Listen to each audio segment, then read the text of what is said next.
제가 근무했던 부대가 서울의 봄에 나오네요. 착잡합니다.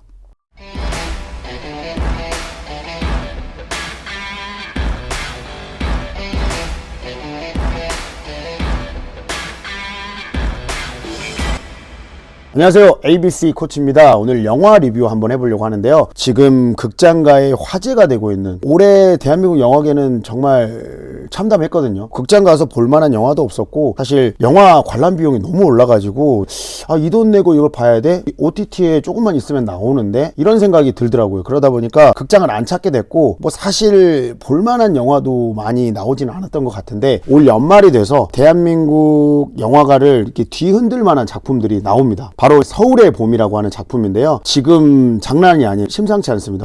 강력한 누군가가 자기를 리드해 주기를 바란다니까.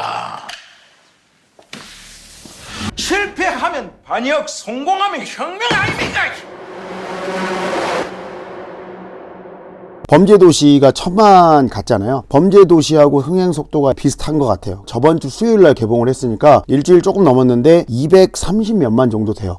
이 기세면 500만원 넘어가는 거고요. 1000만 가까이 근접해서 볼 것 같은데, 지금 이 영화 같은 경우는 N차 관람 붐이 불고 있는 그런 영화예요. 이게 저도 영화를 봤습니다. 영화를 봤는데 또 보고 싶어요. 분명히. 그리고 내용들을 다 알고 있는데도 불구하고 그 영화관에서 봤던 그 긴박한 그 9시간 동안 이렇게 많은 일들이 벌어졌고, 이 배우들이 그 보여주는 그런 연기, 이런 것들이 정말 너무 긴박했기 때문에 한 번 더 보면서 다시 한번 그걸 상기시키고 싶고, 누군가와 같이 가서 보여주고 싶은 그런 영화입니다. 그래서 오늘은 영화 리뷰를 한번 해보려고 하는데요. 본 주제가 마음에 드신다고 하면 구독과 좋아요 부탁드리겠습니다. 저는 강철부대 리뷰를 주로 하고 있는데, 서울의 봄이라고 하는 키워드 때문에 제 채널에 들어오신 분들이 계실 것 같아서 간단하게 제 소개를 한번 하자면, 저는 지금 현재 한 15년 이상 크로스핏을 가르치고 있는 현재 크로스핏 코치이고요. 체육관을 지금 하고 있습니다. 강남역 근처에서 크로스핏 체육관을 하고 있고, 유튜브에서는 강철부대나 각종 밀리터리 서바이벌 혹은 피지컬을 이용한 서바이벌 프로그램들 리뷰를 좀 주로 하고 있는 유튜버입니다. 제가 서울의 봄이라고 하는 이 영화를 리뷰를 하게 된 이유는, 영화 개봉 전부터 좀 관심이 있었어요. 왜냐하면 이 영화에서 나오는 반란군이죠. 반란군의 아지트가 제가 근무했던 부대의 전신이기 때문에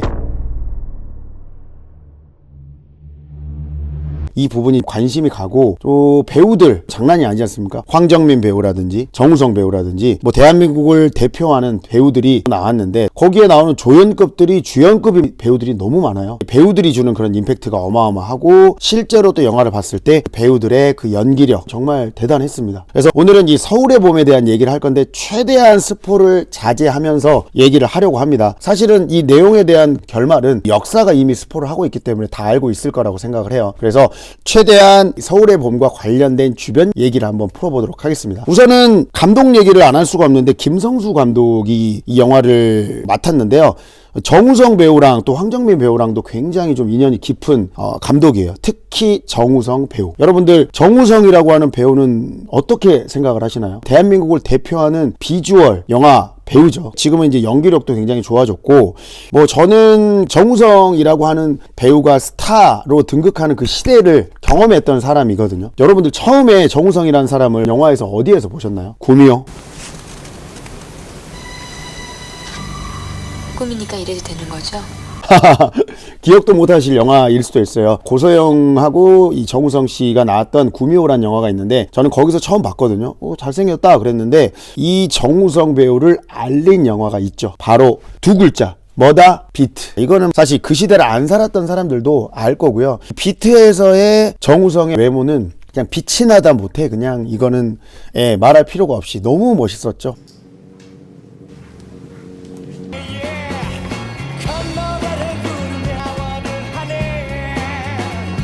먼저 갈게.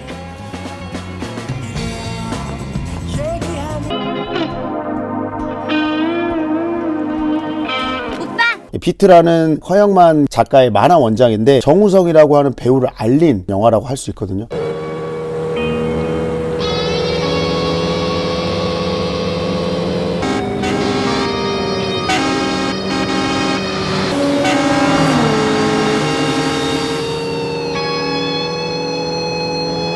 근데 근데 김성수 감독이 비트라는 작품을 감독을 했고 그 이후로도 굉장히 많아요. 정우성 배우랑 뭐 태양은 없다, 무사, 아수라에는 황정민 배우도 같이 나오죠. 그러니까 이런 영화도 정우성 배우랑 같이 했었어요. 이번에도 정우성 배우한테 이 이태신 역할, 고 장태환 장군의 역할인데 이 역할을 제안을 했는데 처음에는 거절을 했다고 해요. 정우성 배우가 거절한다고 하니까 그럼 영화를 없겠습니다 이렇게 얘기할 정도로 뭔가 이 김성수 감독이 그리고 있었던 배역이 있었던 것 같아요. 서울의 봄과 관련된 내용이 이번에 처음 나온 게 아니라 드라마로 많이 나왔었습니다. MBC에서 제5공화국이라고 하는 드라마에서 나왔고 SBS였나요? 방송국은 잘 기억이 안 나는데 코리안 게이트라고 하는 고기 그 드라마에서도 출연을 해요. 고 장태환 장군이. 그러다 보니까 제5공화국에서는 김기현 배우 유명한 그 짤이 있어요. 야, 이 반란그놈의 새끼야!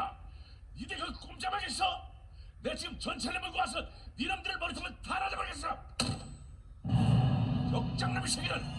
짤이 있는데 되게 유명한 짤이거든요. 장포스로 굉장히 유명했는데 이런 짤이 있고 또 김동현이라고 하는 배우, 가수 혜은이 씨 남편이죠. 김동현이라고 하는 배우가 코리안 게이트에서는 장태환 장군 역할을 했고 야, 이 반란군 놈의 새끼야! 니들 꼼짝 말고 거기 있어! 내 말이야 전차 끌고 와가지고 내 니들 싹 쓸어버릴 거야 이놈의 새끼! 니들 말이야 꼼짝 말고 거기 있어! 내 복 끌고 가지고 너희들 다 싹 쓸어버릴 거야 이놈의 새끼야! 카리스마, 항상 장태환 하면 카리스마랑 연결지어서 배우들이 나왔는데 정우성 배우도 카리스마가 있죠. 카리스마가 있는데 뭔가 영화상에서 보여지는 그 모습이 살짝 달라요. 뭔가 진짜로 호통치듯이 막 버럭 요런 느낌의 장태환이 아니라 뭐 참군인, 고지식한 참군인이면서도 조금 진정이 된 버전의 장태환 장군이라고 해야 되나? 이름이 다르죠. 이태신 역할인데 여러분들께서 보셔야 아는데 느낌이 약간 다릅니다. 하지만 정리가 되어 있는 장태환 장군임에도 불구하고 굉장한 포스라든지 이런 것들을 보여주고 역시 뭐 또 정우성 아닙니까? 군복을 입었는데요. 그 군복이 입고 싶더라고요. 저희 때는 얼룩무늬 군복이었고 그 당시는 민무늬 군복이었어요. 이게 국방색, 카키색이라고 하죠. 그 군복이었는데 그 특유의 디테일을 또 살렸더라고요. 제5공화국 이나 이런 데도 살리긴 했었는데 좀 디테일하게 안 보였는데 확실히 영화 필름이어서 그런가? 이 칼주름, 이 군복에 칼주름이 보이면서 야, 나 저거 다림질 많이 했다 뭐 이런 생각이 들었습니다. 아무튼 그런 나름의 이제 고증까지 확실하게 맞췄던 영화인데요. 일단은 지금 정우성 배우 얘기를 많이 했고 뭐 황정민 배우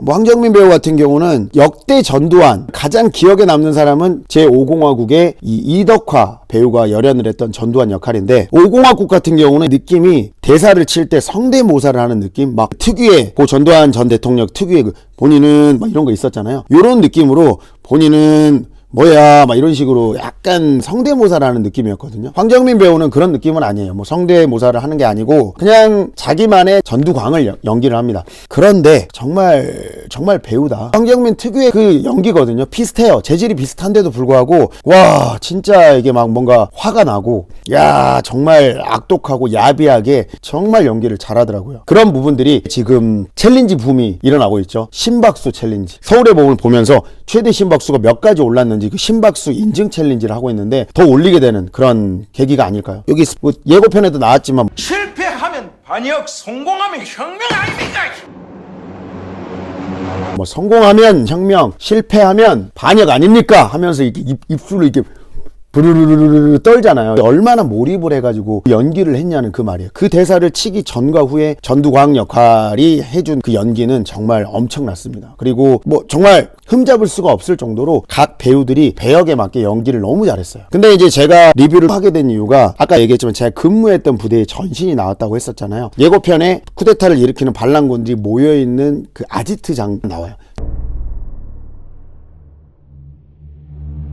천하무적 30경비단 해서 나옵니다. 저희 부대가 제1경비단이라고 하는 부대고 제1경비단 같은 경우는 인왕산, 북악산, 청와대 인근을 경호 경비를 하고 유사시에 기동타격 업무를 하고 있는 부대거든요. 예전에 121 사태 아시죠? 김신조가 넘어왔을 때 사실 군 병력이 지키지를 못했었어요. 경찰들이 김신조 일당과 마주쳤는데 뭐 상황이 벌어졌었죠. 그래서 뭐 이거 언제라도 뚫릴 수 있겠다 그런 판단 하에 이 청와대 주변 인근을 경호 경비를 하자 이런 목적으로 창설이 된 부대입니다. 그래서 30경비단 이 경복궁 안쪽에서 부대가 있었고요. 그다음 33경비단은 지금도 있을 거예요. 아마 제1경비단 자리인데 서대문 연구소 아시죠? 독립문역에 서대문 연구소 뒤편에 환성과학고 있습니다. 그 인근에 군부대가 있어요. 그래서 서울의 중심부에 있는 부대인데요. 이 30단과 33 경비단이 통합이 돼서 제1경비단이 됐어요. 이 부대에서 여러 일들이 일어나죠. 보면서 착잡하더라고요. 저도 군생활하면서 제1경비단에 자대 배치 받고 가서 전 그 단장들이 다 나와 있었는데 거기 보면 이제 전두환 그 당시 보안사령관이죠. 여기 단장으로 있었고 정세동 씨도 마찬가지로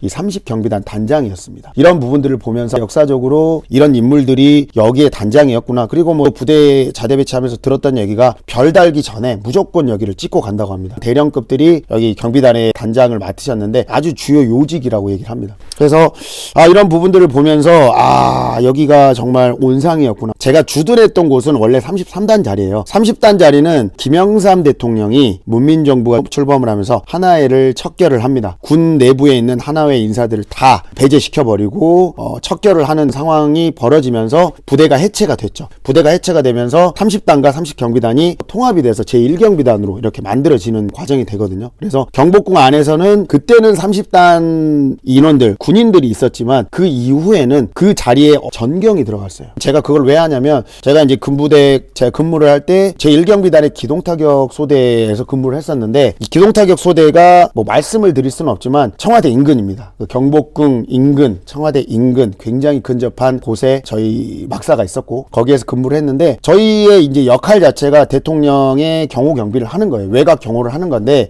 그 당시에 거기 주변에 경복궁 안쪽에는 정경들이 엄청나게 많이 정경 부대가 있었던 거죠. 그래서 뭐 굉장히 많은 정경들이 항상 순찰도 돌고 왔다 갔다 하는 모습들을 많이 봤거든요. 문민정부 이후로 경복궁 안에 군인이 있진 않았고 전투 경찰이 배치가 됐었죠. 이태신 장군, 그러니까 고 장태환 장군이 수경사령관으로 나오잖아요. 지금의 수도경비사령부, 수도방위사령부 이름이 약간 변경이 됐습니다. 그러니까 수도방위사령부 산하의 직할부대로 30단, 30경비단이 있었고 나중에 통합이 돼서 제1경비단으로 부대가 개편이 되게 됩니다. 뭐 그 당시에 30단에 근무를 했던 사병이라든지 뭐 무슨 힘이 있었겠습니까? 위에 있는 윗대가리가 반란군과 함께 행동을 했기 때문에 그분들한테는 잘못은 없겠지만 왠지 모르게 저 역시도 뭔가 찜찜하고 그런 부분들이 있어요. 그리고 지금 영화상에서 노태건이라고 나오죠. 뭐 고 노태우 전 대통령에 대한 역할을 하는데 그 당시에 구사단장으로 나오거든요. 제가 또 묘하게 306 보충대를 갔다가 신병교육대를 구사단 백마 교육대에서 봤습니다. 그리고 이제 제가 이 추천을 드리는 거, 이 영화 서울의 봄을 보기 전에 여러분들께서 꼭 보셔야 되는 두 가지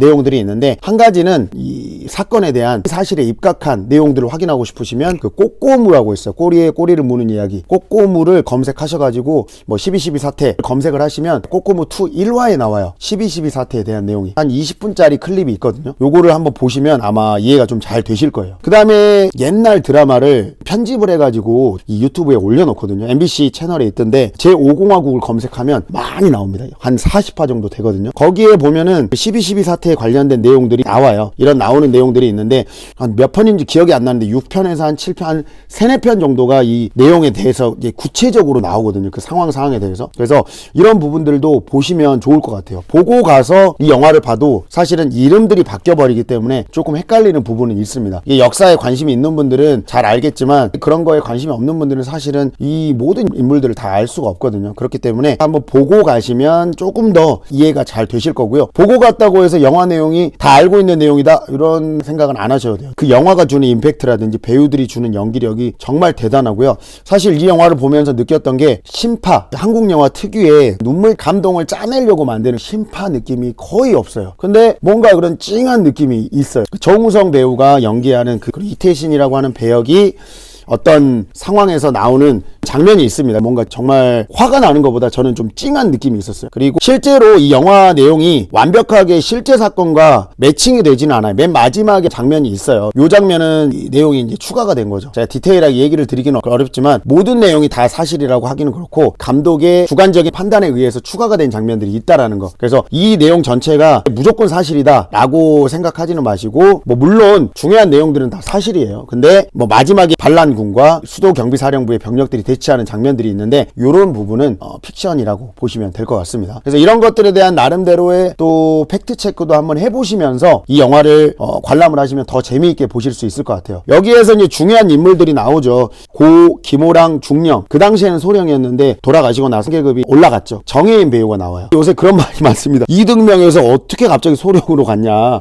이런 얘기도 하는데, 왜냐하면 DP에 나오죠. DP에 나왔던 김성균 배우도 갑자기 중사에서 별로 들어갑니다. 헌병감 역할 나와서 굉장히 잘했죠. 정혜인 배우가 나오는데 임팩트가 또 엄청나요. 베레모 쓰고 특전사령관을 지키는 역할로 나왔고 장렬하게 전사를 하죠. 굉장히 가슴이 아픈 분이에요, 이분도. 왜냐면 그 당시에 자기와 정말 친한 사람이 와가지고 부하들한테 이제 총격을 명령을 해서 죽였거든요. 군인 아파트 윗집 아랫집 사는 형동생 사이였는데 불과 이 일이 벌어지기 며칠 전에도 같이 식사도 할 정도로 친했는데 자기가 따르는 리더들이 다르다 보니까 이런 대치되는 상황이 결국은 사망을 하게 되죠. 그리고 안매장이 돼요. 이거를 은폐하기 위해서 뒤쪽에 야산에, 너무나 좀 안타까운 사실이고, 나중에는 이제 이런 부분들이 인정이 됐고, 근데 마지막까지도 순직 처리가 됐었어요. 근데 작년에서야 전사 처리가 됐다고 해요. 이 말이 무슨 말이냐면, 순직은 뭐 교육훈련이라든지 그런 활동들을 하다가 사고로 돌아가신 경우를 순직이라고 하는데, 전사는 반란군이라든지 적들과 이런 교전 끝에 사망을 하면 전사라는 표현을 해요. 근데 작년에 전사로 인정을 받으셨다고 합니다. 김호랑 중령님께서.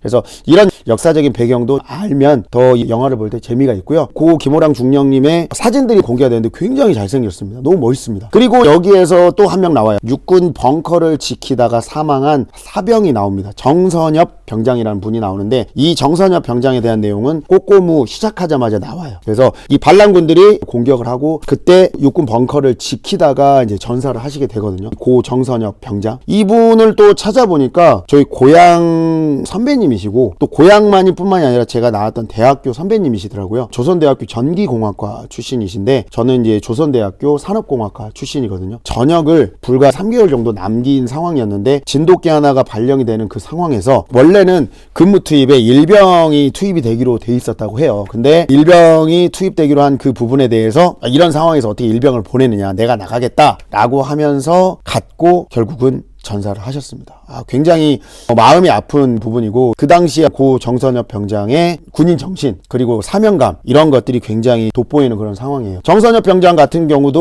죽음에 대해서 거의 은폐되다시피 했다가 작년에서야 알려졌다고 합니다. 이런 역할을 했던 정선엽 병장인데 알려지지 않았죠. 근데 참군인 김호랑 기념사업회라고 하는 단체에서 발벗고 나섰다고 해요. 그래서 작년 말에서야 전사 통지서를 유족이 받으셨다고 해요. 12.12 사태가 79년인데 40년 이상을 이렇게 지내셨다고 생각을 하니까 유족의 마음이 정말 찢어질 것 같아요. 그래서 영화를 통해서 참군인이죠, 이런 인물들이 알려지게 된 부분은 굉장히 중요한 부분이라고 생각을 해요. 우리가 사실 먹고 살기 바쁘다 보니까 역사에 관심을 안 가질 수가 있죠. 왜냐면 저만 해도 사는 게 힘들기도 하고 하니까 뭐 신경을 안 쓸 수가 있는데, 이런 작품들을 통해서 한 번 더 그 당시의 시대에 대해서 생각을 해보고 우리가 이런 역사를 관통하며 살아왔구나, 이런 생각들을 하게 되는 것 같아요. 마지막으로는 특전사 얘기를 한번 해보고 싶습니다. 반란군의 행동대장을 특전사가 맡았어요. 지금 특전사 분들이야 무슨 상관이 있겠습니까? 저희랑 똑같죠. 근데 그 당시에 특전사는 전두환 전 대통령의 행동대장 역할을 하는 사람들입니다.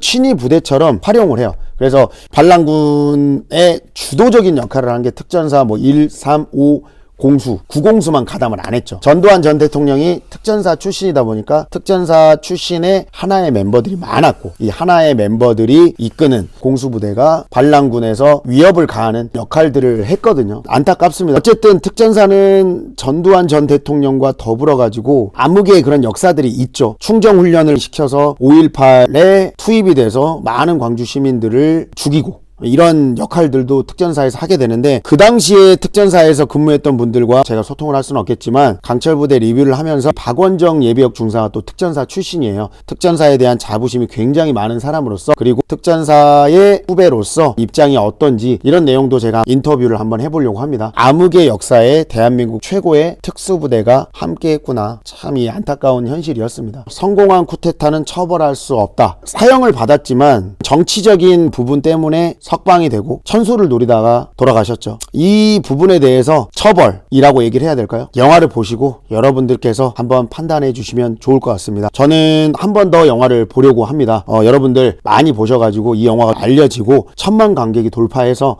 젊은 세대들도 우리의 역사가 어떻게 이루어졌고 이런 부분들이 다시는 되풀이되면 안 된다라고 하는 그런 교훈을 얻었으면 좋겠습니다. 여기까지 오늘 리뷰를 마쳐보도록 하겠습니다. 시청해 주셔서 감사하고 본 내용이 흥미로우셨다고 하면 구독과 좋아요 부탁드리겠습니다. 감사합니다.